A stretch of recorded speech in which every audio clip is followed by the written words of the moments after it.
मुझसे ज्यादा वो मेरी भाभी की माँ है। इन दिनों कॉलोनी में एक नया परिवार बहुत चर्चे में रह रहा था। सभी इन्हें देखकर कहते कि इस उम्र में भी कोई बेटी अपनी माँ की इतनी सेवा कर सकती है। बहुत कम देखने को मिलता है। कुछ दिनों पहले ही वह शिफ्ट होकर आए थे और पूरे परिवार का ही मिलनसार स्वभाव था, जिसकी वजह से वो सबसे हंसते मुस्कुराते बात कर लिया करते थे। एक दिन शाम के समय कॉलोनी की सारी महिलाएं नीचे पार्क में बने बेंच पर बैठकर गोष्ठी कर रही थी। उसी समय सबने देखा, कार से निकलकर वो बेटी अपनी माँ का गेट खोलते हुए कह रही है, माँ ठीक से धीरे धीरे मेरा हाथ पकड़कर चलिए। राशि ने सुनंदा जी से कहा। हाँ बेटा, सुनंदा जी ने कहा। तभी राशि ने नोटिस किया सभी महिलाओं की नज़र उनकी ओर है। उनसे अभिवादन में सिर झुका दिया और सुनंदा जी का हाथ पकड़कर आगे बढ़ने लगी। तभी एक महिला ने कहा, आप लोगों से बस आते जाते राम सलाम ही हुआ है, ठीक तरह से परिचय नहीं हुआ है।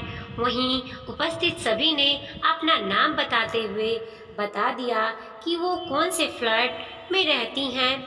ये सभी, मेरा नाम राशि है और ये मेरी माँ सुनंदा जी।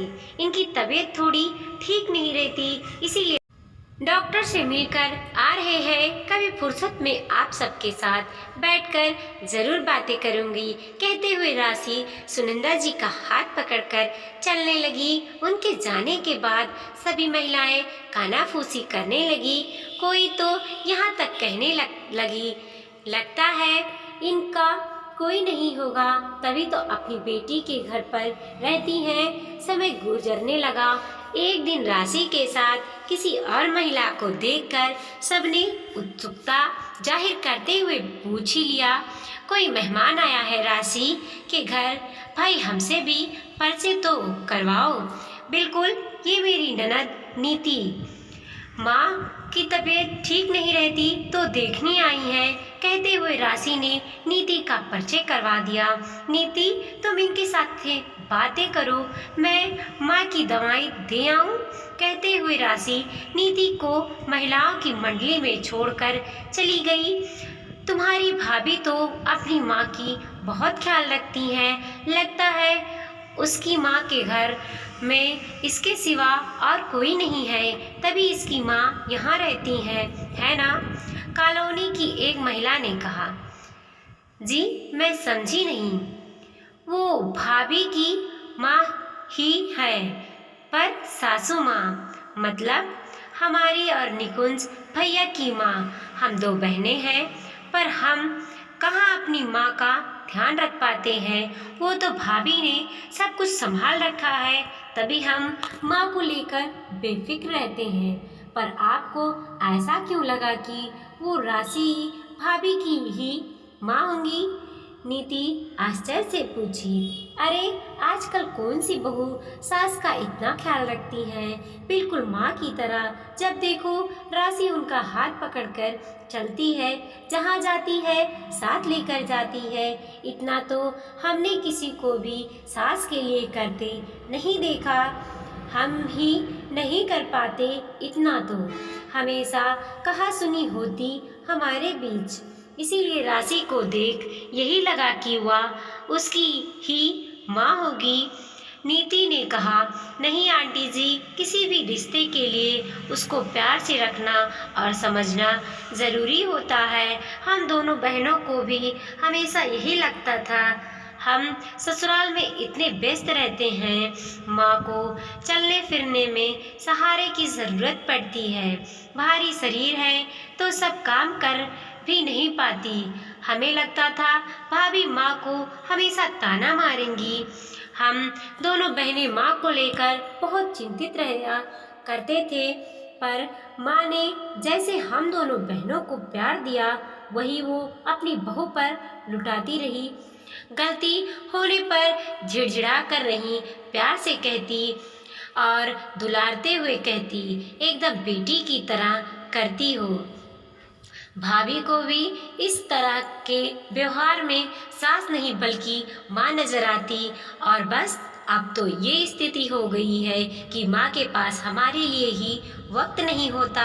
पहले जब देखो बहू के गुणगान करती रहती तो हम जल जाते थे, पर अब समझ गए हैं माँ जरूर वो हमारी ही, जिनसे हमने जन्म दिया, पर वो उसकी ज़िंदगी के हर सुख दुख को समझ रही हैं। वो हमारी भाभी हैं। हमने भी दिल से भाभी को स्वीकार कर लिया तो रिश्ता मधुर होता गया। ऐसा नहीं कि हम दोनों में किसी बात पर बहस नहीं होती। जब माँ होती है ना, वो बीच में आकर कह देती, बच्चों की माँ हो गई हो तुम दोनों, पर खुद बच्चों की तरह बहस करती हो। बच्चे क्या सीखेंगे तुम दोनों, ये सोच लो। फिर क्या हम दोनों चुप हो जाते? बस ऐसे ही चलता रहा। अब तो 20 साल से ऊपर हो गए।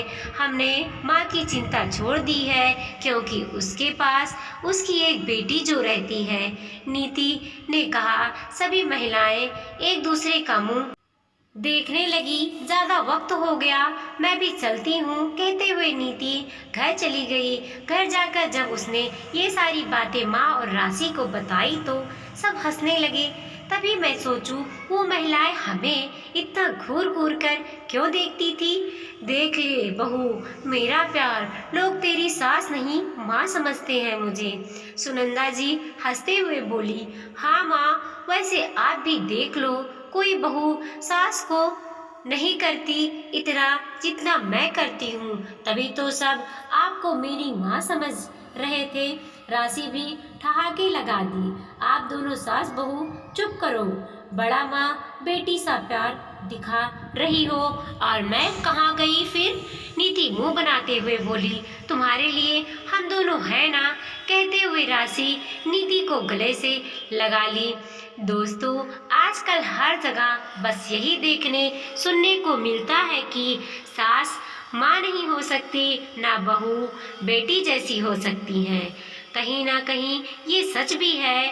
सास बहू के आपसी रिश्तों में कड़वाहट आने की बस एक ही वजह होती है, दोनों का आधिपत्य उस इंसान पर होता है जो पहले एक माँ का बेटा होता, दूसरे का पति। पर जब एक माँ बेटे के साथ साथ बहू को भी उसी तरह स्वीकार कर ले जैसे अन्य बच्चों को माँ हो, तो रिश्ता कुछ हद तक सुलझा हुआ रहता है। वैसे बहू को भी ससुराल में सास में एक माँ की छवि देखकर उसे समझकर व्यवहार करें तो रिश्ता सुमधुर हो सकता है। सास का पहला प्यार। पूनम आज बहुत सालों बाद अपनी सहेली रुचि से मिली। रुचि का ट्रांसफ़र उसके शहर में ही हो गया है। दोनों ही बहुत खुश थी। चाय नाश्ता एवं इधर उधर की बातें करने के बाद दोनों ने एक दूसरे के सास के बारे में पूछा तो रुचि बोली, मुझे तो अपनी सास का ज़्यादा साथ नहीं मिल सका, पर जितना भी मिला उन्होंने मुझ पर स्नेह ही बरसाया। रुचि पूनम से बोली, तू बता, तू तो इकलौती बहू है, सास का सारा प्यार तुझे ही मिलता होगा। पूनम बोली, मेरी सास का तो पहला प्यार उनकी दवा है, बस वो मिलनी चाहिए, बाकी कुछ हो या ना हो। रुचि बोली, ठीक से बता, पहेलियाँ तो बुझा मत। पूनम बोली, कहाँ से शुरू करूँ, तुझे बताना। अच्छा सुन। अभी 2-3 साल पहले की बात है। उनकी आँखों का ऑपरेशन हुआ तो उसके बाद उनको खाने की दवा भी और आँख में दवा डालने की कई सारी दवा दी गई। शुरू में आँख में जल्दी जल्दी कई दवा डालनी पड़ती थी, फिर धीरे धीरे वह कम कर दी गई। बस केवल 2 ही दवा डालने की रह गई। अब वो मुझसे कहने लगी कि तुम तो अब दवा कम डालने लगी हो, मेरे पास रख दो, मैं खुद डाल लिया करूँगी। अब वो खुद डालने लगी और कुछ दिन में उनके आँखों से पानी आने की शिकायत होने लगी। डॉक्टर को दिखाया तो उसने डालने वाली दवा के बारे में पूछा तो मेरी सास उनसे बोली, आपने डालने वाली दवा कम कर दी थी, तो मैं अब वही 2 दवा कई बार डाल लेती हूँ। डॉक्टर साहब बोले, बस यही तो गलती कर रही हैं आप, या ज़्यादा से ज़्यादा 2 बार ही डालनी है, वरना फ़ायदे की जगह नुकसान करेगी। तब उनकी समझ में आया। फिर डॉक्टर ने पानी बंद होने वाली दवा भी लिखी, तो बोली, चलो कुछ नवा सी दवा तो दी। उसके थोड़े दिनों बाद उनकी नाक बंद होने की समस्या होने लगी। डॉक्टर साहब ने खाने की दवा के साथ साथ नाक में डालने की दवा भी दी और कहा कि अगर ज़्यादा ही दिक्कत हो तो इसकी 1 बूंद नाक में डाल लेना। बस अब क्या था, वो तो थोड़ी थोड़ी देर में नाक में ड्रॉप डालती और जो शीशी महीने भर चलती वो 2 दिन में ही ख़त्म हो गई। फिर नई शीशी आई, वो भी 2 दिन में ख़त्म हो गई। यह समझ लो 12 दिन में 6 शीशी ख़त्म। मेरे पति ने उन्हें समझाया भी कि इतना ज़्यादा दवाई डालनी ठीक नहीं है, तो वो उन पर ही बरस पड़ी और बोली, तुझे अब मेरी दवा भी भारी पड़ने लगी है। अगर तेरे पास पैसे ना हो तो मुझसे ले ले, पर मेरी दवा ज़रूर ला दे। मेरे हस्बैंड केमिस्ट के यहाँ फिर से दवा लेने गए तो वह बोले, आपके यहाँ कौन नशा करता है? यह दवा नशा करने के काम भी लेते हैं आजकल लोग। जब मेरे पति ने बताया यह दवा तो मेरी माताजी लेती हैं, तो उसने कहा कि यह इतनी अधिक मात्रा में नहीं ली जाती, वरना नसें सूख जाएंगी, फिर बहुत मुश्किल आ जाएगी। जब पति ने घर आकर मेरी सास को बताया कि अब वह दवा नहीं डालनी वरना नसें सूख जाएंगी, तो वह बड़ी मुश्किल से उसे ना डालने को तैयार हुई। मज़े की बात ये हुई कि फिर उनकी नाक बिना दवा डाले ही ठीक चलने लगी। पूनम की बात सुनकर रुचि बहुत हंसी और बोली, तेरा तो मुफ्त में ही मनोरंजन होता रहता है। पूनम बोली, सुन तो सही अभी और आगे।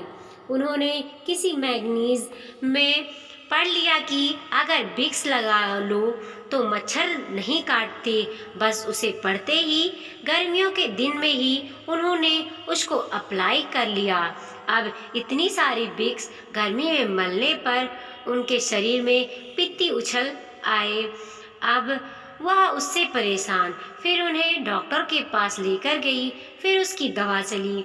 पूनम बोली, मेरी सास के पास दर्द की, लूज मोशन की, उल्टी की एलोपैथिक मेडिसिन रहती हैं और वो जब मर्जी उन्हें खा लेती हैं। इसके अलावा कभी बोरोलिन, कभी ओडोमॉस, कभी विक्स, कभी दर्द की ट्यूब भी लगाती रहती हैं। अभी कुछ दिन पहले ही मेरी सास कहने लगी कि मुझसे अब अंग्रेज़ी दवाई नहीं खाई जाती, अब होम्योपैथिक की दवाई ला कर देना।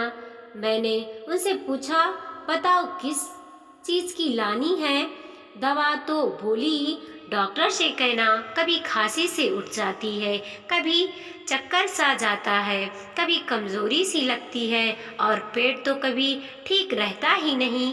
मैं जाकर डॉक्टर से दवा ले आई। उन्होंने एक बड़ी शीशी में महीने भर की दवा दे दी। जब मैंने अपनी सास को दवा दी तो वो बोली, मैंने इतनी सारी बातें बताई थी और दवा की शीशी केवल एक। और फिर उन्होंने 1 महीने की शीशी को हफ्ते भर में ही ख़त्म कर दिया और मुझसे बोली, डॉक्टर से कहना कि हर चीज़ की अलग अलग दवाई दें, इससे तो कोई फ़ायदा ही नहीं हुआ। और डॉक्टर से यह भी कहना कि दिन में 3-4 बार यूरिन को भी जाना पड़ता है, बार बार बिस्तर से उठना पड़ता है। उससे कहना ऐसी दवा दे जो यूरिन कम आए। उसकी बातें सुनकर मैं उनसे बोली, इतनी बार जाना तो नॉर्मल ही है और अभी 1 हफ्ते पहले ही तो आपके सारे टेस्ट भी हुए हैं, वह भी सब नॉर्मल है, पर वह अपने आगे सुने तब ना। मैं जब डॉक्टर के पास गई तो पहले तो उन्होंने मुझे डांटा कि 1 महीने की दवा हफ्ते भर में कैसे खत्म हो गई, और जब मैंने उनसे अलग अलग लक्षण के लिए अलग अलग दवाई की बात कही तो वह बोले, सच में बुढ़ापे में व्यक्ति को साइकोलॉजिकल भी ट्रीट करना पड़ता है। उन्होंने 4 शीशियाँ खाली गोलियों की और एक दवा की और मेरे से कहा कि मैं जो बता रहा हूँ वैसे ही अपनी सास से कहना। मैंने घर पहुंचकर डॉक्टर के कहे अनुसार उनसे कहा कि डॉक्टर साहब ने कहा है कि यूरिन कम करने की कोई दवा नहीं है, बस मीठा बंद करना होगा, साथ ही चाय भी फीकी पीनी पड़ेगी। ऐसा सुनती ही वह तो बिफर गई और बोली, खाने को दवा तो दी नहीं और जो मैं खा रही हूँ वो भी बंद करने को कह रहा है। मैं तो ठीक हूँ बिल्कुल, तुम सही कह रही थी कि 4-5 बार जाना तो नॉर्मल ही है। मुझसे उनकी बात सुनकर बहुत हंसी आई। रुचि बोली, पता नहीं हमारा क्या होगा जब हम इस अवस्था में होंगे, पता नहीं हमारा कौन सी बात का हमारी बाहें मजाक उड़ाएंगी। पूनम बोली, इतनी दूर तक मत सोच, अभी तू बहू का बस मजा ले। अच्छा अब मैं चलती हूँ, अब तो तेरे से मिलना होता ही रहेगा, मिलने तक कुछ नया जरूर होगा, फिर तुझे जरूर बताऊंगी। और ऐसा कहकर पूनम ने रुचि से विदा ली। वीडियो पसंद आया हो तो लाइक कीजिए, कमेंट कीजिए और अपने दोस्तों के साथ जरूर शेयर कीजिए। चैनल पे नए हैं तो प्लीज़ सब्सक्राइब कीजिए।